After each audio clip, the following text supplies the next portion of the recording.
Hi, it's Grandpa from Grammy and Grandpa Read, and today's book is a Halloween special. It's Scooby-Doo and Museum Madness by Jesse Leon McCann, and it is a scholastic book. Scooby-Doo and his pals from Mystery Inc. were invited to a fancy party at the Coolsville Museum. It was to celebrate a new exhibit, the tomb of an ancient Egyptian king. Welcome, everyone, announced museum curator Lotta Kayer. Enjoy yourselves tonight, that is, unless King Shagu-Kaman's curse gets you first. While Shaggy and Scooby chowed down at the party, Fred, Daphne, and Velma mingled in the crowd. "I'm the cursed one," artist Pierce Deer complained to Daphne. "My exhibit was canceled thanks to this mummy thing." One shouldn't mock a curse. It might come true, Lord Dusty Diggs, a famous Egyptologist, told Velma. In fact, they shouldn't have removed King Shag's sarcophagus from the pyramid at all. I wanted to buy King Shagu-Kaman's treasures for my personal collection, Iona Bunch, Coolsville's richest citizen, explained to Fred. But the museum wouldn't sell. The treasures for everyone to enjoy, they said. Can you imagine? Shaggy dropped an egg roll and it bounced across the floor. "Come back here, little eggy roll, like I'm gonna gobble you up," Shaggy called. Scooby saw Shaggy go into an area that was off limits. Ruh-roh! Scooby didn't like it inside the exhibit. It was too dark and spooky. He liked it even less when a long, bony arm grabbed him from behind. Row! It was just Shaggy. Shaggy had found some old stuff somewhere and dressed up like the Egyptian pharaoh. Like, chill out, Scoob, said Shaggy.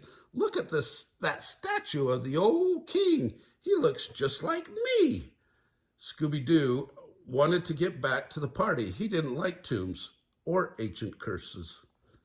Shaggy insisted they go into the sarcophagus room.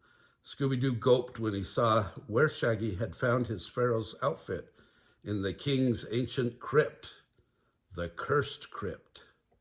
Shaggy didn't notice. He was too busy admiring his reflection. "Yep, I'm the spitting image of King Shagu-Kaman."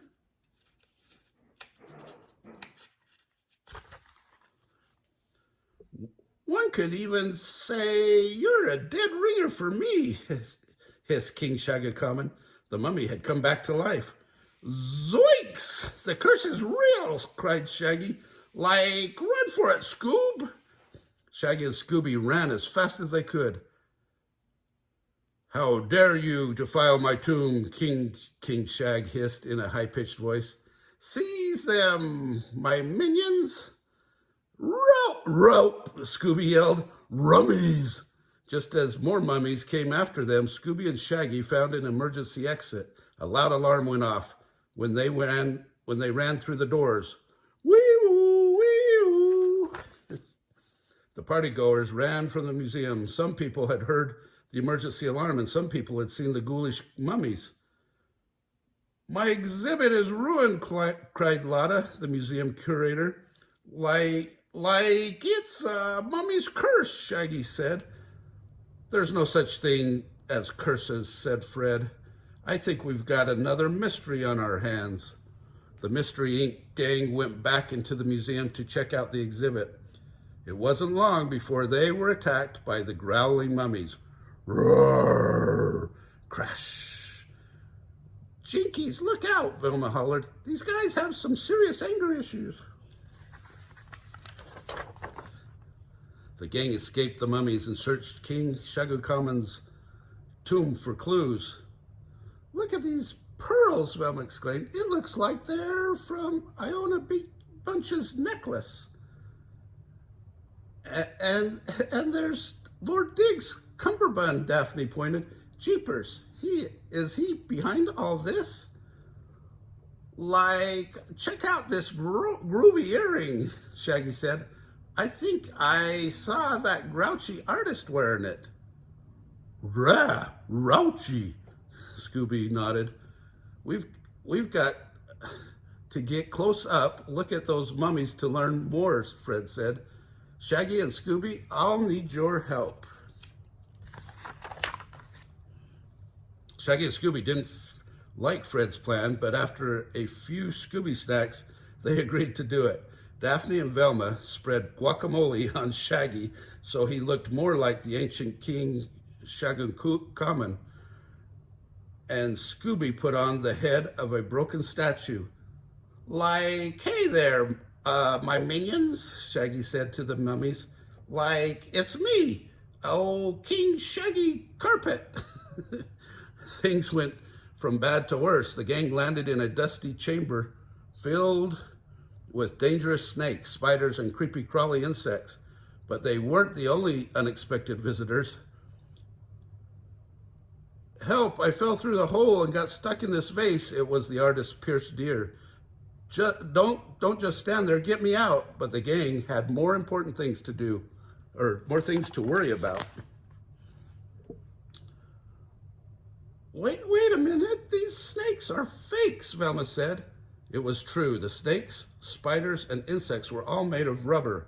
The gang helped Pierce get unstuck, but he thought they'd played a prank on him.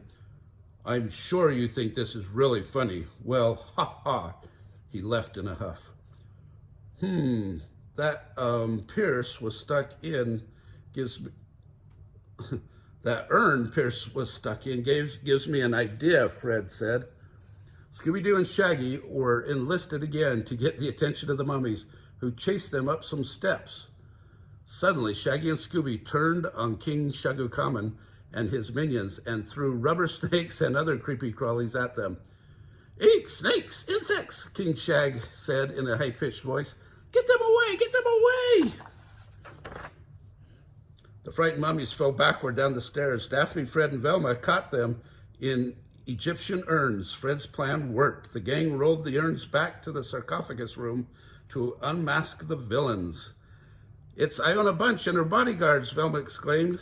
She must have broken her pearl necklace as she changed into her King Shagakukaman disguise. I figured if I convinced everyone the treasure was really cursed, they'd sell it to me, Iona sneered.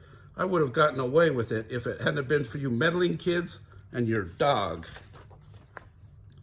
The next morning, the gang returned to the museum to make sure the exhibit's opening day went smoothly. Lotta Kane, the curator, thanked the gang for all their help. The exhibit is a great success, and I owe it all to you and Scooby-Doo, Lotta smiled. Scooby-Doo-Doo, cheered Scooby-Doo. Well, if you like that story, remember to subscribe to our channel and smash the like button down below. Give this video a big thumbs up and watch the playlist for Scooby-Doo and the playlist for Halloween.